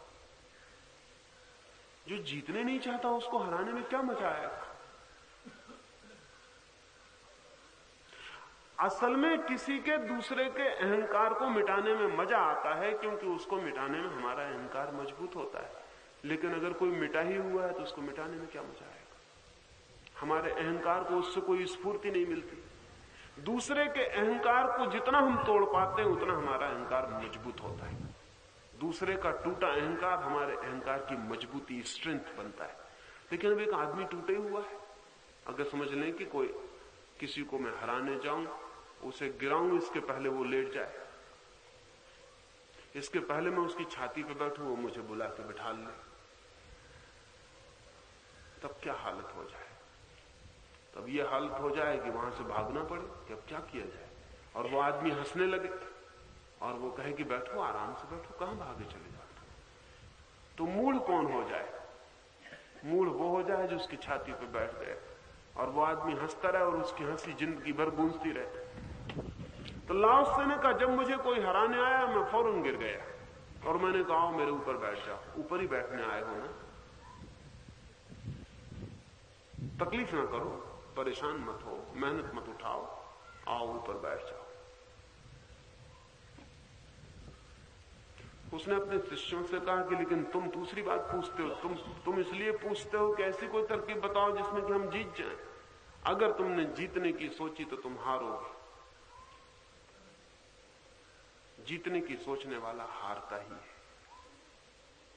असल में जीतने की सोचने में ही हार शुरू हो गई। और लाओत्से ने कहा कि मेरा कभी कोई अपमान नहीं कर सका। एक शिष्य ने कहा कि इसका भी इलाज बताइए, क्योंकि अपमान तो हमें भी बहुत तकलीफ देता है। लाओत्से ने कहा फिर भूल हुई जा रही, मेरा कोई अपमान नहीं कर सका क्योंकि मैंने मान की कोई आकांक्षा नहीं थी, और तुम्हारा अपमान होता ही रहेगा क्योंकि तुम मान की आकांक्षा से भरे। लाओत्से ने कहा मुझे कभी किसी जगह से निकाला नहीं जा सका क्योंकि मैं हमेशा दरवाजे के बाहर जहां लोग जूता उतारते हैं वहीं बैठ गया। मुझे कभी कहीं से नहीं हटाया गया क्योंकि मैं आखिरी जगह ही खड़ा था जहां के आगे और हटने का उपाय ही न था। तो लाओत्से ने कहा हम बड़े आनंद में रहे क्योंकि हम आखिरी खड़े हो गए, हम किसी झंझट में ही ना पड़े, हमें कभी किसी ने हटाया नहीं, किसी ने धक्का ना मारा, किसी ने ना कहा कि हटो यहां से, जगह खाली करो, क्योंकि वो आखिरी जगह थी, उसके आगे कोई जगह ही ना थी, उस जगह कोई आना ही ना चाहता। हम अपनी जगह के बड़े मालिक थे। लाओत्से ने कहा हम अपनी जगह के सदा मालिक रहे, जहां हम खड़े थे वहां कभी कोई धक्का देने भी ना आया, क्योंकि हम उसी जगह खड़े थे जहां कोई आता ही ना था, वो अंतिम। जीसस ने भी कहा है धन्य है वे लोग जो अंतिम खड़े होने में समर्थ हैं। इसका मतलब क्या है? जैसे जीसस कहते हैं कि कोई आदमी तुम्हारे एक गाल पे चांटा मारे, तुम दूसरा उसके सामने कर देना। इसका मतलब क्या है? इसका मतलब यह है कि उसको इतनी तकलीफ ही मत देना, कोई दूसरा गाल तुम्हारे सामने करने की उसे मेहनत उठानी पड़े, तुम ही कर देना। जीसस ये कहते हैं वो तुम्हें हराने आए तो तुम हार जाना जल्दी से, और वो एक बाजी हराए तुम 2 बाजी हार जाना। और जीसस कहते हैं कोई तुम्हारा कोट छीने तो तुम जल्दी से कमीज भी दे देना। क्यों? क्योंकि हो सकता है संकोच में वो कमीज छीनने में संकोच कर जाए। और कोई तुमसे 1 मील बोझ ढोने को कहे तो मील भर के बाद पूछ लेना और आगे तो नहीं ले चलना। इसका मतलब क्या है? इसका मतलब यह है कि जीवन के जो तथ्य हैं, असुरक्षा के, हार के, पराजय के और अंत में मृत्यु के, क्योंकि ये सब मृत्यु की ही दिशा में ले जाने वाले तथ्य, अंततः मृत्यु पूर्ण पराजय है। यानी बड़े से बड़ी पराजय में भी मैं तो बच ही जाता हूं, हारा हुआ लेकिन बच जाता हूं, लेकिन मृत्यु में मैं भी नहीं बचता हूं। मृत्यु सबसे बड़ी पराजय। इसीलिए तो हम दुश्मन को मार डालना चाहते हैं, और कोई कारण नहीं है। मार डालने में कोई अर्थ नहीं है। दुश्मन को हम मार डालना चाहते हैं क्योंकि मृत्यु अंतिम पराजय है, उसके बाद दुश्मन के जीतने का कोई सवाल ही नहीं उठता। दुश्मन को मार डालने की इच्छा उसकी अंतिम अल्टीमेट पराजय कर देने की इच्छा है कि अब इसके बाद उपाय ही नहीं है उसके जीतने का, क्योंकि वो बचे नहीं। मृत्यु अंतिम पराजय है और हम सब उससे भागना चाहते हैं। और ये भी ध्यान रहे, जो अपनी मृत्यु से भागेगा वो दूसरे की मृत्यु के लिए चेष्टा करता रहेगा, क्योंकि वो जितना दूसरों को मार सकेगा उतना अपने जीवित होने का अनुभव कर सकेगा। दुनिया में जो हिंसा पैदा होती, जो वायलेंस है, वो हिंसा का कारण बहुत दूसरा, उस हिंसा का कारण ये नहीं है जैसा कि लोग समझते हैं कि वो पानी छान के नहीं पीता, रात खाना खा लेता है, फला टिका, इससे हिंसक है। ऐसा नहीं है। हिंसा का मौलिक कारण यह है कि आदमी अपनी मृत्यु को भुलाने के लिए दूसरे को मारना चाहता है। दूसरे को मारने में उसे यह पता चलता है कि मुझे कोई भी ना मार सकेगा, मैं तो खुद ही मार सकता हूं। हिटलर या चंगेज या कोई भी इस तरह के लोग लाखों लोगों को मार के आश्वस्त होना चाहते हैं कि पक्का हो गया कि मुझे कोई ना मार सकेगा, मैं तो खुद ही लाखों को मार डालता हूं। दूसरे को मार के हम अपनी मृत्यु से मुक्त हो रहे हैं, ये पक्का कर लेना चाहते हैं, क्योंकि जब हम ही मार सकते हैं तो हमको कौन मार सकेगा। ये बहुत गहरे में मृत्यु से बचाव है। हिंसक आदमी मृत्यु से बचने वाला आदमी है, और जो मृत्यु से बचना चाहता है वो अहिंसक कभी भी नहीं हो सकता।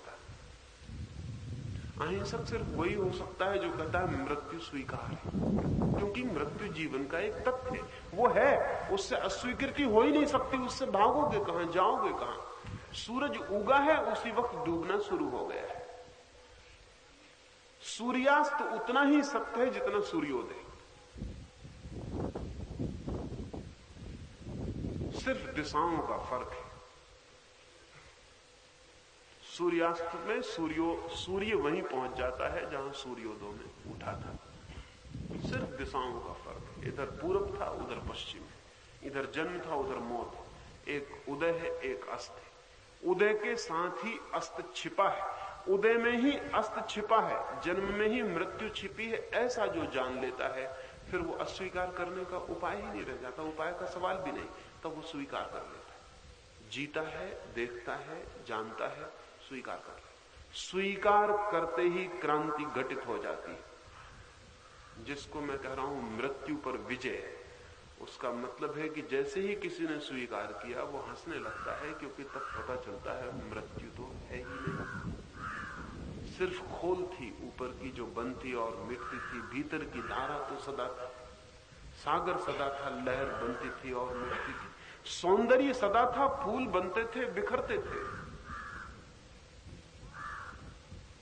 प्रकाश सदा था, सूरज उगता था, डूबता था। लेकिन जो उगता था, डूबता था, वो उगने के पहले भी था और डूबने के बाद भी था। जिस दिन ये दिख जाता, ये लेकिन उसी दिन दिखेगा जिस दिन हम मौत को देखें, दर्शन, उसका साक्षात्कार, तभी ये दिखाई पड़ सकता है, उसके पहले नहीं दिखाई पड़ सकता। इसलिए जो मित्र ने पूछा है कि मृत्यु के संबंध में हम सोचें ही क्यों, विचार ही क्यों करें, मृत्यु को हम छोड़ ही क्यों ना दें, हम जिए क्यों ना, तो मैं उनसे कहता हूं मृत्यु को छोड़ के न कोई कभी जिया है न जी सकता है, और जिसने मृत्यु को छोड़ा उसने जीवन भी छोड़ दिया। ये ऐसा ही है जैसे एक रुपए का सिक्का मेरे हाथ में हो और मैं कहूं कि मैं उल्टा जो सिक्के का हिस्सा है उसकी फिक्र ही क्यों करूं, उसको छोड़ क्यों ना दूं।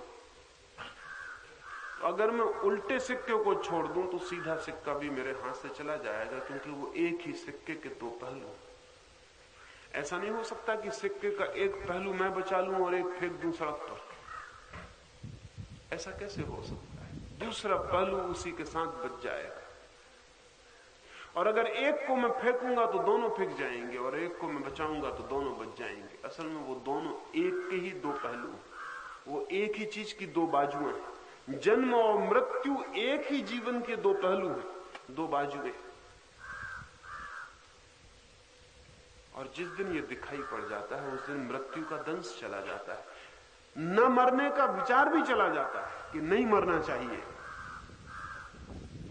तब हम जानते हैं कि जन्म भी और मृत्यु भी दोनों एक आनंद है। सुबह जब हम उठते हैं और श्रम के लिए निकलते हैं, कोई गड्ढा खोदता है, कोई और काम करता है, दिन भर पसीना बहाता है, सुबह उठना भी एक आनंद है, लेकिन सांझ सो जाना आनंद नहीं।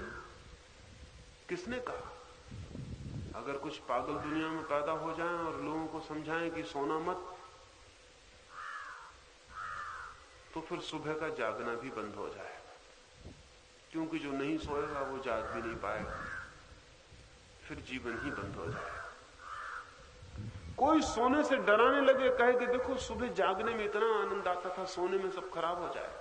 लेकिन हम जानते हैं सोना जागने का ही दूसरा हिस्सा है। जो ठीक से सोएगा वो ठीक से जागेगा, जो ठीक से जागेगा वो ठीक से सोएगा, जो ठीक से जिएगा वो ठीक से मरेगा, जो ठीक से मरेगा वो ठीक से जीवन के आगे के कदम उठाएगा, जो ठीक से मरेगा नहीं वो ठीक से जिएगा नहीं, जो ठीक से जिएगा नहीं वो ठीक से मरेगा नहीं। सब अस्त व्यस्त हो जाएगा, सब विकृत और कुरूप हो जाएगा। और इस सारी विकृति और कुरूप में मौत का भय काम कर रहा है। सोने का भय अगर किसी को पकड़ जाए तो है ना कठिनाई। मैं जानता हूं एक महिला को जिसका बेटा उस वृद्धा को मेरे पास लेके आया और उसने कहा मेरी मां को सोने का भय पकड़ गया है। कि मैंने कहा क्या हो गया? उसने कहा इधर वो कुछ दिनों से बीमार है और उसे ऐसा लगता है कि मैं अगर सोऊं और कहीं सोते में ही मर जाऊं। तो वो सोने से डरने लगी कि कहीं मैं सोऊं और फिर उठूं ही ना। तो रात भर जगने की कोशिश में लगी हो और उसके लड़के ने कहा हम बड़ी मुश्किल में पड़ गए, इसकी बीमारी ठीक नहीं होती क्योंकि रात भर जगती और इसको हम कहते हैं तो वो कहती है कि मुझे डर लगता है कि अगर मैं सोई तो फिर मेरा कोई बस ही नहीं, मैं सो गई और कहीं मौत आ गई तो गई। तो वो मेरे पास लाए कि इसे किसी तरह सोने के भय से बचा दें, नहीं तो हम बड़ी मुश्किल में पड़ गए, इसकी बीमारी ठीक ही नहीं हो सकती, क्योंकि जब ये सोएगी नहीं तो इसकी बीमारी कैसे ठीक हो। जैसे सोने का भय है, सोना एक तरह से रोज मृत्यु है। दिन भर जीवन है, रात मृत्यु है। वो टुकड़े टुकड़े की मृत्यु है। रोज थोड़ा सा मरते हैं, भीतर डूबते हैं, सुबह फिर ताजे होकर वापस लौट आते हैं। फिर 70 और 80 साल में पूरा शरीर थक जाता है, श्रम श्रम श्रम शरीर थक जाता है, फिर पूरी मृत्यु पकड़ लेती है, फिर ये शरीर पूरा बदल जाता है। लेकिन उससे हम बहुत डरे हुए हैं। वो गहरी निद्रा ही है, लेकिन उससे हम बहुत डरे हुए। क्या आपने ख्याल किया कि शरीर सुबह भी रोज बदल जाता है? थोड़ा बदलता है इसलिए आपको ख्याल में नहीं आता, पूरा नहीं बदलता। पार्शियल ट्रांसफॉर्मेशन होता है। जब आप सांझ को थके मांदे सोते हैं तो शरीर और हालत में होता है, जब सुबह आप उठते हैं शरीर और हालत में होता है। सुबह शरीर ताजा हो गया होता है, नया हो गया होता है, फिर शक्ति आ गई होती है, फिर काम की दुनिया शुरू हो जाती है। आप अब फिर गीत गा सकते हैं, सांझ आप गीत नहीं गा सकते थे, थक गए थे, टूट गए। लेकिन कभी आपने ख्याल नहीं किया इसमें डर का क्या कारण है, बल्कि आप खुश होते हैं क्योंकि अंग ही बदलता है, अंश ही बदलता है। मृत्यु पूरे को बदल देती है, वो टोटल ट्रांसफॉर्मेशन है। पूरा शरीर व्यर्थ हो गया, अब दूसरे शरीर को देने की जरूरत आ जाती है, दूसरा शरीर दे देती। लेकिन मृत्यु से हम डरे हुए, और उस डर के कारण जीवन पूरा का पूरा क्रिपल्ड, पंगु हो गया है, सब तरफ से पंगु हो गया है। पूरे क्षण वही भय हमें पकड़े हुए, पूरे क्षण वही डर हमें पकड़े हुए। उस डर के कारण हमने ऐसी जीवन की, ऐसे परिवार की, ऐसे समाज की व्यवस्था की है जो जीता कम है, मरने से डरता ज्यादा है। और जो मरने से डरता है वो जी ही नहीं सकता है। ये दोनों बातें एक साथ संभव ही नहीं है। जो मरने के लिए बिल्कुल सहज तैयार है, वही जीने के लिए भी तैयार है। वो दोनों एक ही चीज के पहलू हैं। इसलिए मैं कहता हूं मृत्यु को देखें, विचार करने को नहीं कहता हूं, क्योंकि विचार आप करेंगे तो आप धोखे में पड़ेंगे। क्या करेंगे विचार? एक बहुत दुखी और पीड़ित आदमी है तो सोच सकता है कि मृत्यु में सब समाप्त हो जाता है, उसे ये विचार प्रीतिकर लगेगा, इसलिए नहीं कि ये सही है। और ध्यान रहे, जो आपको प्रीतिकर लगता है इसलिए सही है, ऐसा कभी मत मान लेना, क्योंकि प्रीतिकर लगना सत्य पर निर्भर नहीं, आपकी सुविधा पर निर्भर होता है। एक आदमी दुखी है, परेशान है, पीड़ित है, बीमार है, तो वो सोचता है कि मृत्यु में पूरा ही मर जाना चाहिए, कुछ न बचना चाहिए, क्योंकि कुछ भी बचेगा तो मैं ही बचूंगा ना, ये दुखी बीमार। एक मित्र ने पूछा है कि कुछ लोग आत्महत्या कर लेते हैं, उनके बाबत आप क्या कहते हैं? वो लोग मृत्यु से नहीं डरते? नहीं, मृत्यु से तो वे भी डरते, लेकिन वे जीवन से मृत्यु से भी ज्यादा डर गए होते। जीवन उनको मृत्यु से भी ज्यादा दुखद मालूम पड़ने लगता है, और तब वे समाप्त ही कर लेना चाहते। वो समाप्त करने में ऐसा नहीं है कि उनको जीवन का कोई आनंद है, जीवन मृत्यु से भी बदतर मालूम पड़ने लगा है। इसलिए मृत्यु को ही चुन लेना उचित है। जो आदमी दुखी है, पीड़ित है, परेशान है, वो इस सिद्धांत को मान लेगा कि आत्मा बिल्कुल मर जाती, कुछ नहीं बचता, क्योंकि वो अपना कुछ भी हिस्सा बचाना नहीं चाहता, क्योंकि बचाएगा तो दुखी रहेगा।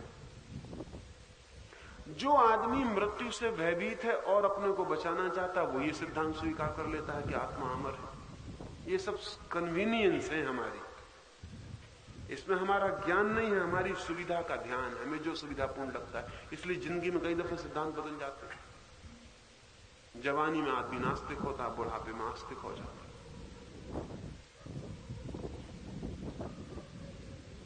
अक्सर बदल जाते हैं। असल में सच तो यह है कि सिर में दर्द हो जाए तो सिद्धांत बदल जाते हैं। जब सिर ठीक रहता सिद्धांत दूसरे रहते हैं, जब सिर में दर्द रहता सिद्धांत बदल जाते हैं। पक्का पता नहीं है कि आपके सिद्धांतों पर शास्त्रों का कितना असर होता है, लीवर का कितना असर होता है। लीवर का ज्यादा असर होता है। गुरुओं का कितना असर होता है, ये उसका कोई पक्का भरोसा नहीं है, लेकिन शरीर के भीतर क्या चल रहा है उसका ज्यादा असर होता है। जब पेट खराब होता है तो नास्तिक होने की तबीयत होती है, जब पेट बिल्कुल ठीक होता है, आराम में होता है, तो आस्तिक होने की तबीयत होती है। जब सिर में दर्द हो तो आदमी कैसे माने कि ईश्वर है, कैसे माने कि ईश्वर है। ईश्वर है तो सिरदर्द का मेल कहां बैठता है ईश्वर के होने और सिरदर्द से। इस पर प्रयोग किए जा सकते हैं कि 50 आदमियों को क्रॉनिक बीमारियां पकड़ाओ और 50 आदमियों को पूरा स्वस्थ रखो, उनका जीवन एक आनंद हो, 50 आदमियों का जीवन एक दुख हो, तो आप देखोगे कि उन 50 आदमियों में नास्तिकता बढ़ती चली जाएगी और उन 50 आदमियों में आस्तिकता बढ़ती चली जाएगी। ऐसा नहीं है कि आस्तिकता की वजह से आनंद मिलता है, अगर कोई आनंदित है तो आस्तिक हो जाता है, बात बिल्कुल उल्टी। ऐसा नहीं है कि नास्तिकता की वजह से दुख मिलता है, असल में दुखी आदमी नास्तिक हो जाता है। दुखी आदमी कहता है हो ही नहीं सकता ईश्वर, अगर ईश्वर है तो इस दुख का क्या एक्सप्लेनेशन, इस दुख की क्या व्याख्या, अगर ईश्वर है तो मैं दुखी क्यों हूं, मुझे सुखी होना चाहिए। और मैं किसी मंदिर में कैसे प्रार्थना करूं जब मेरे पेट में दर्द है? दुखी चित्त नास्तिक हो जाता है। इसलिए ध्यान रहे, अगर नास्तिकता बढ़ती हो दुनिया में तो समझ लेना चाहिए दुख बढ़ रहा होगा। अगर आस्तिकता बढ़ती हो तो समझ लेना चाहिए सुख बढ़ रहा होगा। इसलिए मैं आपसे कहता हूं कि रूस की संभावना है 50 साल में आस्तिक हो जाने की, आपकी संभावना है 50 साल में और नास्तिक हो जाने की।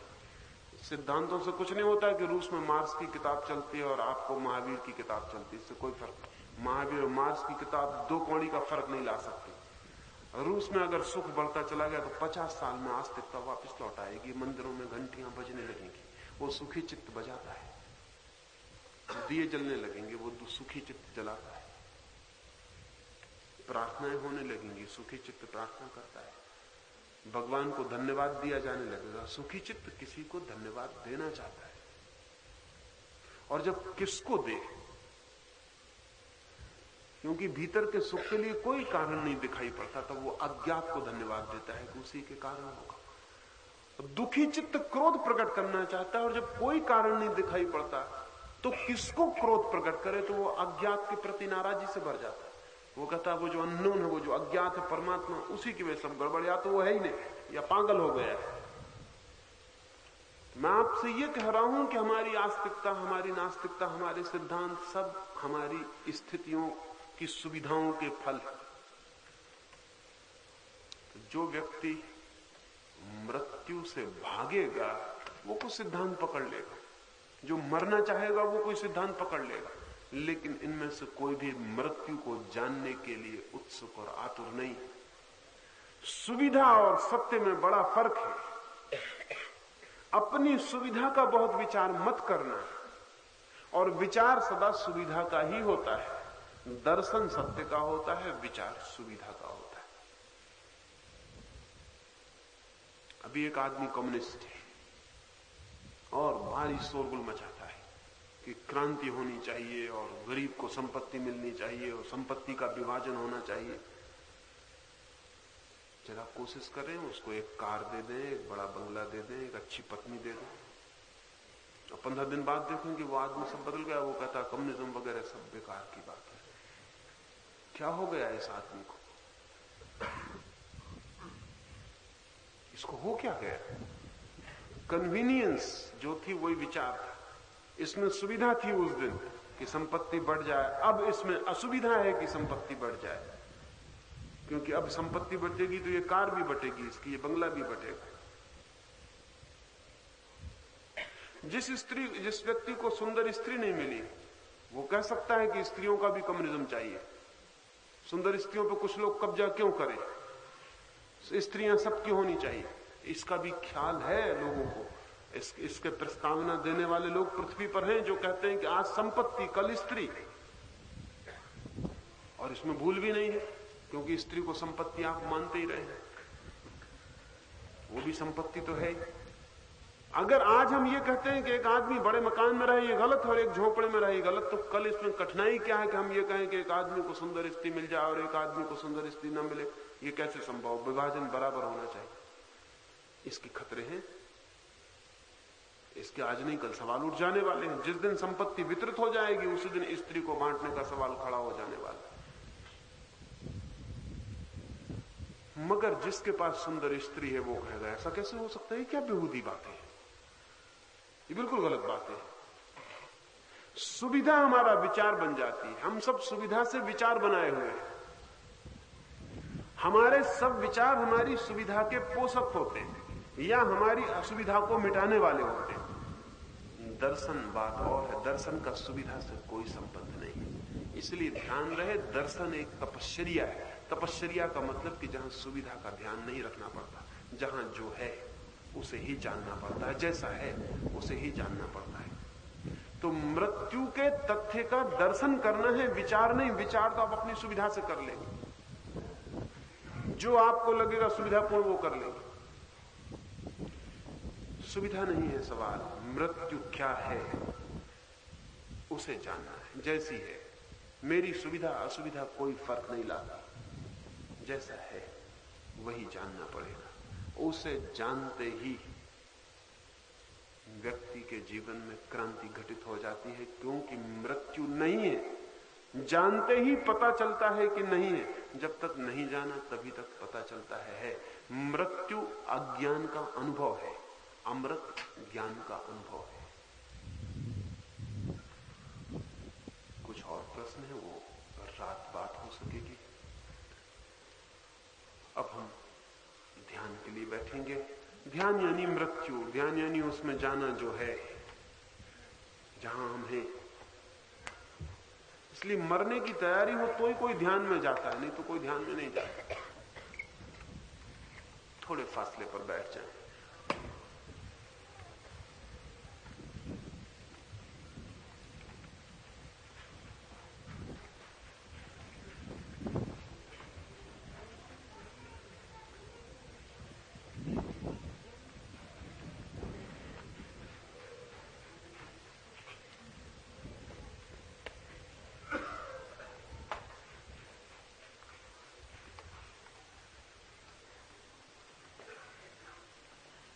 थोड़े फासले पे बैठ जाएं। जिन्हें लेटना हो वो पहले से लेट जाएं, और बीच में भी किसी का लेटने का ख्याल आ जाए तो उससे लेट जाना है। और थोड़े फासले पे बैठे, कोई लेटे कोई गिर जाए तो आपके ऊपर न गिर जाए।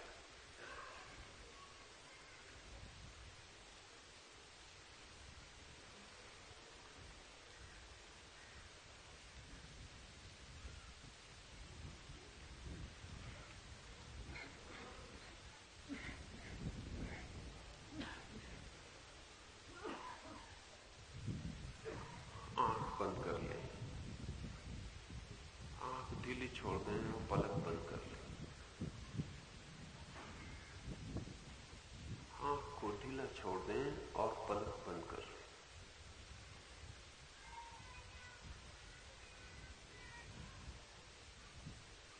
शरीर को शिथिल छोड़ें, शरीर को ढीला छोड़ें, शरीर को ढीला छोड़ें। शरीर को बिल्कुल ढीला छोड़ दें, जैसे उसमें कोई प्राण नहीं है। एक दिन छूटेगा, अभी ही छोड़ कर देखें।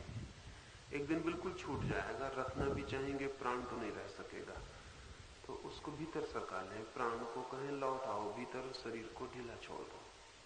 शरीर को बिल्कुल ढीला छोड़ते जाएं। अब मैं सुझाव देता हूं, मेरे साथ अनुभव करें। शरीर शिथिल हो रहा है, अनुभव करें। शरीर शिथिल हो रहा है, शरीर शिथिल हो रहा है।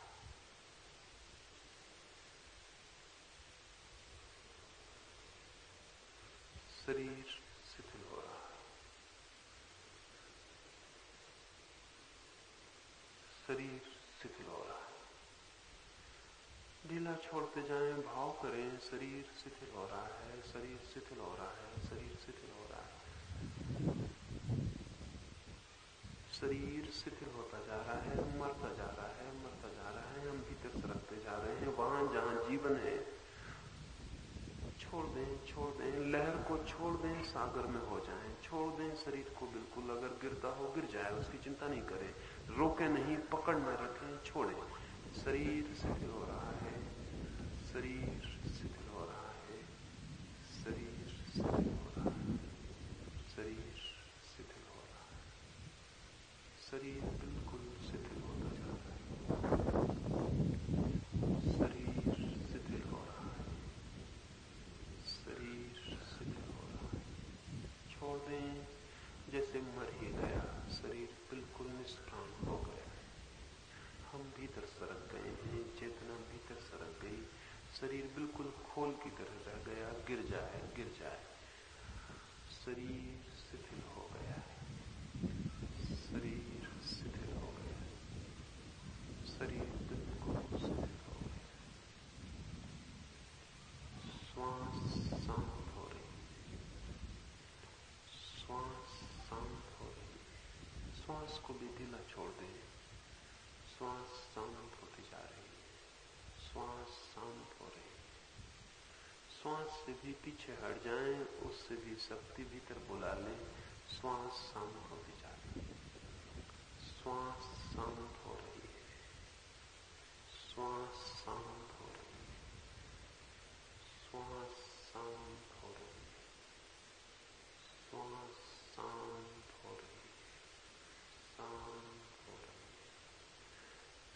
छोड़ दें, श्वास को भी छोड़ दें। श्वास शांत होते जा रही है, श्वास शांत होती जा रही है, श्वास शांत हो गई। विचार को भी छोड़ दें, उससे भी पीछे हट जाएं और पीछे हट जाएं। विचार शिथिल हो रहा है, विचार शिथिल हो रहा है। भाव करते रहें, विचार शिथिल हो रहा है, विचार शिथिल हो रहा है, विचार शिथिल होता जा रहा है। विचार भी छूटता जा रहा है और पीछे हट रहे और पीछे हट रहे। विचार शांत होता जा रहा है, विचार शांत होता जा रहा है, विचार शांत होता जा रहा है, विचार शांत हो गया है। अब 10 मिनट के लिए भीतर जागे रह जाएं, होश से भर जाएं। भीतर जाग के देखें, बाहर मौत घट गई है, शरीर पड़ा है करीब करीब मृत दूर। हम पीछे हट गए हैं, चेतना सिर्फ एक ज्योति की तरह जली रह गई है। सिर्फ जान रहे हैं, सिर्फ देख रहे हैं। दृष्टा रह जाएं, दर्शन में ठहर जाएं। 10 मिनट के लिए सिर्फ देखते रहें भीतर, और कुछ ना करें, सिर्फ देखते रहें भीतर और भीतर भीतर देखते रहें। धीरे धीरे गहरे में उतरना हो जाएगा, जैसे कोई किसी गहरे कुएं में गिरता जाए, गिरता जाए, गिरता जाए। देखें, 10 मिनट के लिए सिर्फ देखते रह जाएं।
बिल्कुल पकड़ छोड़ दें और भीतर चले जाएं। सिर्फ जागे हुए देखते रहें। धीरे धीरे धीरे धीरे सब शून्य हो जाएगा। सिर्फ शून्य में जानने की एक ज्योति भर चलती रहेगी कि मैं जान रहा हूँ, जान रहा हूँ, देख रहा हूँ, देख रहा हूँ। छोड़ दें, बिल्कुल सारी पकड़ छोड़ दें, गहरे में डूब जाएं और देखते रहें। मन शांत होता चला जाएगा।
भी पकड़ न रखे।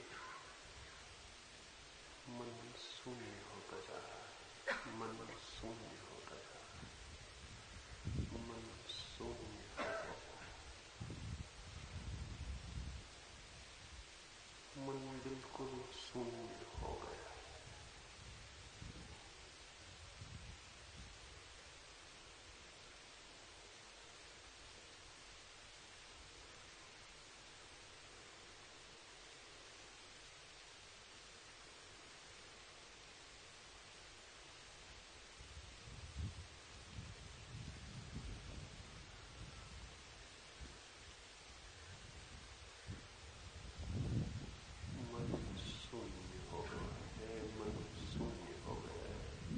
सिर्फ एक ज्योति जली रह गई है, जानने की, देखने की, दर्शन की। बाहर जैसे मृत्यु घटित हो गई, शरीर दूर पड़ा हुआ दिखाई पड़ेगा, खुद का शरीर बहुत दूर दिखाई पड़ेगा, खुद की श्वासें बहुत दूर मालूम पड़ेंगी। भीतर और भीतर डूब जाएं, बिल्कुल छोड़ दें, जरा भी पकड़ न रखें। छोड़ दें, बिल्कुल छोड़ दें।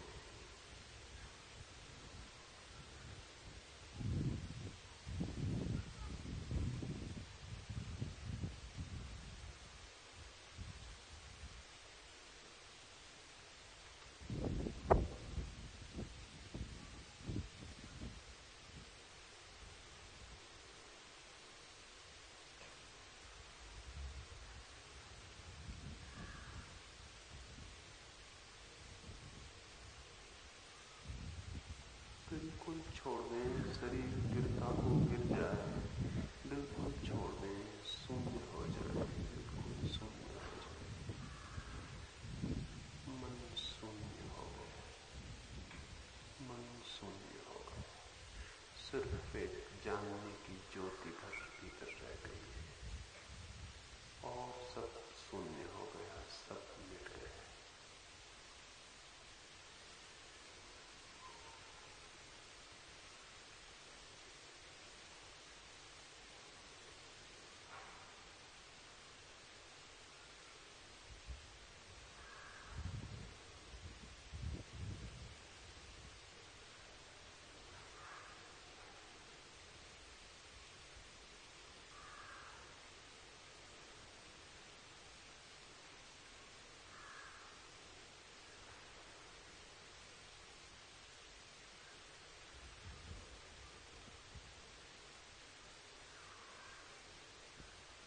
छोड़ दें, बिल्कुल छोड़ दें, मरने की तैयारी दिखाएं, बाहर से बिल्कुल मर जाएं, शरीर निष्प्राण हो गया है, हम बिल्कुल भीतर सरक गए हैं, बिल्कुल भीतर सरक गए हैं। सिर्फ हृदय के पास एक ज्योति जलती रह गई है, देख रहे हैं, जान रहे हैं और सब मिट गया है, दृष्टा मात्र रह गए हैं। मन बिल्कुल शून्य हो गया।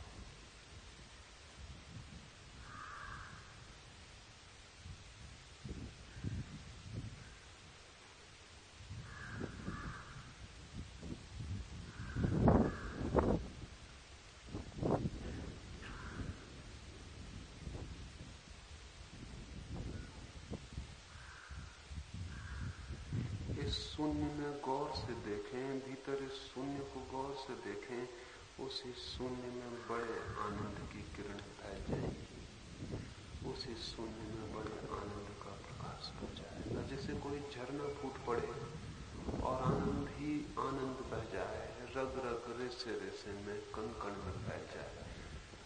देखें उस शून्य में, गौर से देखें, जैसे सूरज के निकलने पर फूल खिल जाए, ऐसा भीतर शून्य में देखने पर आनंद का झरना फूट जाता है, सब तरफ आनंद ही आनंद छा जाता है। देखें, भीतर देखें, उस झरने को टूटने दें, भीतर देखें जैसे फवारा टूट जाए और कण कण में आनंद भर जाए।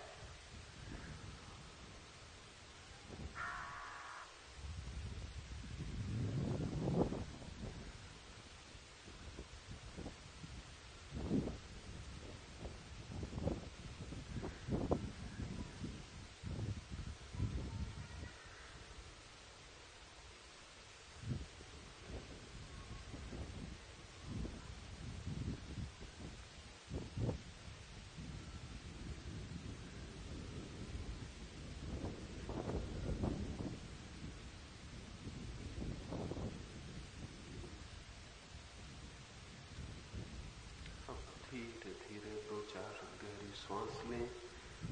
श्वास बहुत दूर मालूम पड़ेगी। धीरे धीरे गहरी श्वास लें। श्वास को देखते रहें, मन और शांत हो जाए।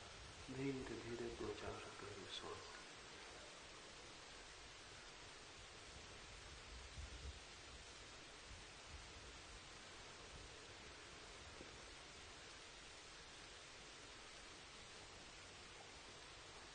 धीरे धीरे 2-4 गहरी श्वास लें।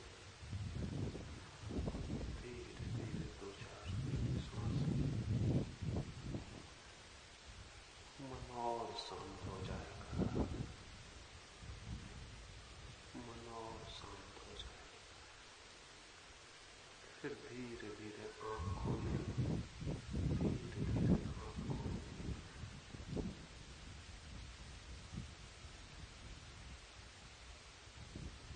ध्यान से वापस लौट आए। जो लेटे हैं या गिर गए हैं वो धीरे धीरे गहरी सांस लें, आंख खोलें और बहुत आहिस्ता उठें।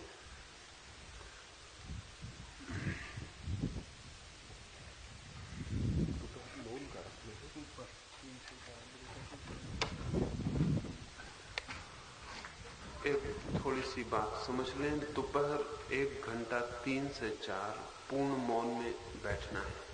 ऊपर हाल में बैठेंगे, उसके 2-3 सूत्र समझ लें, उस हिसाब से आएंगे। 3 बजे के पहले सभी पहुंच जाएं। 3 बजे के बाद कोई भी नहीं आ सकेगा। 3 बजे दरवाजा बंद हो जाएगा। 3 बजे के बाद कोई आए तो फिर भीतर प्रवेश की कोशिश न करे, चुपचाप वापस लौट जाए। ठीक 3 बजे वहां मौन शुरू हो जाएगा। लेकिन 3 बजे मौन करने के लिए आप 2 बजे से ही बातचीत कम कर दें। जहां तक हो सके करें ही ना। ध्यान रखें, न दूसरे को करवाएं न करें। और अगर स्नान करके आ सकें पुनः तो बहुत अच्छा होगा, अन्यथा गिले कपड़े से पूरे शरीर को पोंछ के आ जाएं। कपड़े भी बदल के आए ताजे साफ होकर, और 2 बजे से चुप होने की कोशिश शुरू कर दें। और जितने जल्दी कर दें उतना अच्छा है। 3 बजे जब यहां आए तो बातचीत करते हुए ना आए। हाल में पहुंच के एक शब्द भी कोई नहीं बोले, न इशारा करे, क्योंकि इशारा भी शब्द ही है। दूसरे की तरफ ही न देखें, क्योंकि दूसरे की तरफ देखना भी बोलना ही है। चुपचाप आके बैठ जाएं। लेटना हो लेट जाएं, टिकना हो टिक जाएं, जैसा बैठना हो चुपचाप आके बैठ जाएं। मैं मौजूद रहूंगा घंटे भर। अगर उस बीच किसी को भी ऐसा लगे कि मेरे पास आने जैसा लग रहा है, तो वो मेरे पास आके 2 मिनट चुपचाप बैठ के चला जाए। 2 मिनट से ज्यादा वहां ना रुके, ताकि किसी और को आना हो तो आ सके। लेकिन अपनी तरफ से ना आए, जान के ना आए कि मुझे जाना चाहिए। ऐसा लग जाए कि जाना है, जाने जैसा है, और लगे कि चलना हो गया है तो आ जाए। ठीक 4 बजे वहां से उठ जाएंगे। उठते समय भी कोई बातचीत वहां नहीं होगी। हाल के भीतर शब्द ही नहीं करना है। चुपचाप लौट जाएं। और अगर पीछे भी घंटा आधा घंटा चुप रह सकें तो अच्छा है। 3 बजे के पहले ही सबको पहुंच जाना चाहिए। और दर्शक की तरह वहां कोई भी ना आए। किसी दूसरे को देखने के लिए वहां कोई भी ना आए। क्योंकि जब आप किसी दूसरे को देखते हैं तो आपको पता नहीं है कि जाने अनजाने दूसरे में भी देखने की इच्छा पैदा करते हैं। इसलिए कोई दर्शक की तरह वहां नहीं आएगा। वहां सिर्फ जिसको घंटे भर मौन में जाना है उसी को आना है। और कुछ मौन में मुझे कहना होगा तो उस वक्त कह दूंगा। अगर आप मौन रहे तो सुन सकेंगे। सुबह की बैठक पूरी।